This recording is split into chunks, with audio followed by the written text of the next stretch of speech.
പണത്തെക്കുറിച്ചുള്ള നമ്മുടെ ചിന്താഗതിയിൽ ഒരു ചെറിയ മാറ്റം വരുത്തിയാലോ? സാമ്പത്തിക അച്ചടക്കം എന്നൊക്കെ കേൾക്കുമ്പോൾ പേടിക്കൊന്നും വേണ്ട. വലിയ തിയറികളോ ഒന്നുമല്ല, നമ്മുടെയൊക്കെ ദൈനംദിന ജീവിതത്തിൽ വരുത്താൻ പറ്റുന്ന വളരെ ചെറിയ പക്ഷേ വളരെ ശക്തമായ ഒരു മാറ്റത്തെക്കുറിച്ചാണ് നമ്മളിന്ന് സംസാരിക്കാൻ പോകുന്നത്. നമുക്ക് തുടങ്ങിയാലോ?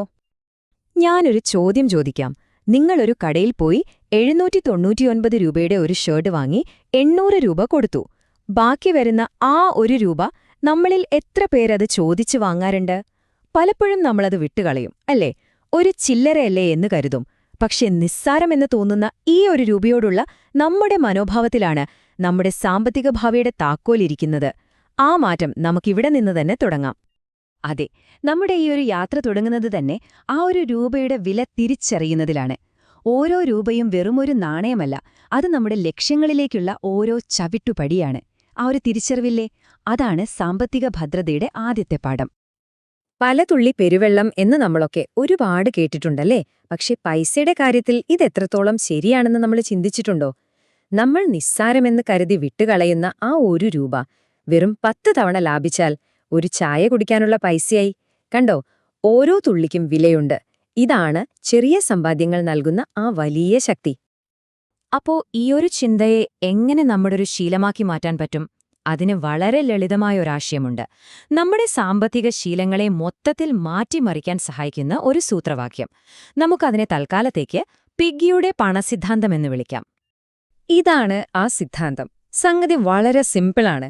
പണം ചിലവഴിക്കുമ്പോൾ 1 രൂപയെങ്കിലും ലാഭിക്കാൻ ഒരവസരം കിട്ടിയാൽ അത് ചെയ്യുക.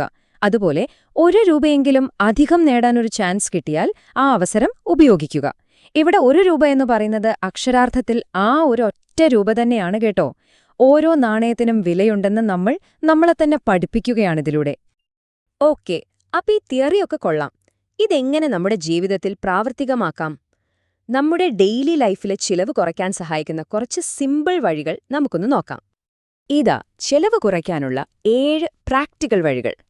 ഇപ്പോൾ ഉദാഹരണത്തിന്, നമ്മൾ സൂപ്പർമാർക്കറ്റിൽ പോകുമ്പോൾ ഒരു ലിസ്റ്റ് കയ്യിൽ കരുതിയാൽ അതിലുറച്ചു നിന്നാൽ ആവശ്യമില്ലാത്ത സാധനങ്ങൾ വാങ്ങി പൈസ കളയുന്നത് ഒഴിവാക്കാം. അതുപോലെ ഓൺലൈനായി എന്തെങ്കിലും അടയ്ക്കുമ്പോൾ ഏറ്റവും നല്ല ക്യാഷ് ബാക്ക് ഏത് ആപ്പിലാണ് കിട്ടുന്നതെന്ന് ഒരു നിമിഷം നോക്കുന്നതുപോലും ലാഭമാണ്.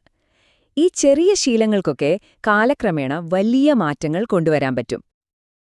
തൂക്കവും വിലയും താരതമ്യം ചെയ്യുന്നത് എത്ര പ്രധാനമാണെന്ന് നോക്കിക്കേ.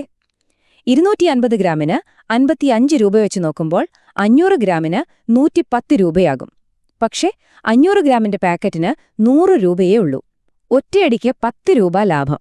തീർച്ചയായും അത്രയും അളവ് നമുക്ക് ആവശ്യമുണ്ടെങ്കിൽ മാത്രം. ഇതുപോലെയുള്ള ചെറിയ കണക്കുകൂട്ടലുകളാണ് പിന്നീട് വലിയ സമ്പാദ്യങ്ങളായി മാറുന്നത്. ഇനി വേറൊരു ഐഡിയ നോക്കാം. വലിയ അളവിൽ സാധനങ്ങൾ വാങ്ങുമ്പോൾ നല്ല വിലക്കിഴിവ് കിട്ടാറില്ലേ? പക്ഷേ അത്രയും സാധനം നമുക്കൊറ്റയ്ക്ക് ആവശ്യമില്ലെങ്കിലോ? വിഷമിക്കണ്ട. സുഹൃത്തുക്കളെയോ അയൽക്കാരെയോ കൂടെ കൂട്ടുക. ഒരുമിച്ച് സാധനങ്ങൾ വാങ്ങി പങ്കിട്ടെടുക്കുമ്പോൾ എല്ലാവർക്കും പണം ലാഭിക്കാം. നല്ലൊരു ഐഡിയ അല്ലേ? ശരി, ഇതുവരെ നമ്മൾ സംസാരിച്ചത് മൊത്തം ചിലവ് കുറയ്ക്കുന്നതിനെക്കുറിച്ചാണല്ലേ? പക്ഷേ സാമ്പത്തിക അച്ചടക്കത്തിന് ഒരു 2ാം ഭാഗം കൂടിയുണ്ട്. അതാണ് വരുമാനം വർദ്ധിപ്പിക്കുക എന്നത്. ചിലവ് നിയന്ത്രിക്കുന്നതിനോടൊപ്പം തന്നെ വരുമാനം കൂട്ടാനുള്ള വഴികളും നമ്മൾ നോക്കണം. നമ്മുടെ വരുമാനം കൂട്ടാനും ഒരുപാട് വഴികളുണ്ട് കേട്ടോ. ഇപ്പോൾ ഉള്ളതിനേക്കാൾ മെച്ചപ്പെട്ട ഒരു ജോലിയിലേക്ക് മാറാൻ ശ്രമിക്കാം. അല്ലെങ്കിൽ പുതിയ കഴിവുകൾ പഠിച്ച് നമ്മുടെ മൂല്യം വർദ്ധിപ്പിക്കാം. അതോ അല്ലെങ്കിൽ നമ്മുടെ കയ്യിലുള്ള പണം നമുക്ക് വേണ്ടി പണിയെടുക്കുന്ന ചെറിയ ചെറിയ നിക്ഷേപങ്ങൾ കണ്ടെത്താം. ഇവയെല്ലാം നമ്മുടെ സാമ്പത്തിക വളർച്ചയ്ക്ക് നല്ലൊരു ബൂസ്റ്റ് തരും. അപ്പോ ഇവിടെയാണ് ഏറ്റവും പ്രധാനപ്പെട്ട കാര്യം വരുന്നത്. 1 രൂപ ലാഭിക്കുന്നതിൽ നമ്മൾ ശ്രദ്ധിച്ചില്ലേ? അതുപോലെ തന്നെ വരുമാനത്തിലുണ്ടാവുന്ന ചെറിയ വർധനവുകളെപ്പോലും നമ്മൾ വിലമതിക്കണം. ശമ്പളത്തിൽ വരുന്ന ചെറിയൊരു ഇൻക്രിമെന്റ് ആവാം, അല്ലെങ്കിൽ ഒരു നിക്ഷേപത്തിൽ നിന്ന് കിട്ടുന്ന ചെറിയൊരു ലാഭം. എന്താണേലും അതിൽ സന്തോഷം കണ്ടെത്താൻ കഴിയുന്ന ഒരു മൈൻഡ് സെറ്റ് നമ്മൾ ഉണ്ടാക്കിയെടുക്കണം. ഇതെല്ലാം കേൾക്കുമ്പോൾ ചിലപ്പോൾ നിങ്ങൾക്ക് തോന്നാം, ഇതൊക്കെ വലിയ വരുമാനമുള്ളവർക്ക് പറഞ്ഞിട്ടുള്ളതല്ലേന്ന്. പക്ഷെ അങ്ങനെയല്ല. ആർക്കും, ഏത് വരുമാന നിലയിലുള്ള ആൾക്കും സാമ്പത്തിക ഭദ്രത കൈവരിക്കാൻ സാധിക്കും.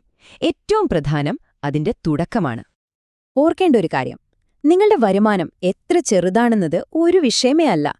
കൃത്യമായ സാമ്പത്തിക അച്ചടക്കവും അത് സ്ഥിരമായി കൊണ്ടുപോകാനുള്ള ഒരു മനസ്സുമുണ്ടെങ്കിൽ ആർക്കും സമ്പാദ്യവും നിക്ഷേപവുമൊക്കെ സാധ്യമാണ്. അവസാനം, നിങ്ങളുടെ വരുമാനത്തിന്റെ വലിപ്പമല്ല, നിങ്ങളുടെ ശീലങ്ങളാണ് നിങ്ങളുടെ സാമ്പത്തിക ഭാവിയെ തീരുമാനിക്കുന്നത്. അപ്പോ പോകുന്നതിനു മുൻപ് ഒരു ചോദ്യം നിങ്ങൾക്കുള്ളതാണ്. ഇന്ന് നമ്മൾ ഈ സംസാരിച്ച കാര്യങ്ങളൊക്കെ വെച്ച് നിങ്ങളുടെ ദൈനംദിന ചെലവുകളിൽ ഇന്ന് തന്നെ വരുത്താൻ കഴിയുന്ന ഒരു ചെറിയ മാറ്റം എന്തായിരിക്കും? ആ 1 രൂപയുടെ മാറ്റത്തിൽ നിന്ന് തുടങ്ങാം നിങ്ങളുടെ സാമ്പത്തിക വളർച്ച. ഒന്ന് ചിന്തിച്ചു നോക്കൂ.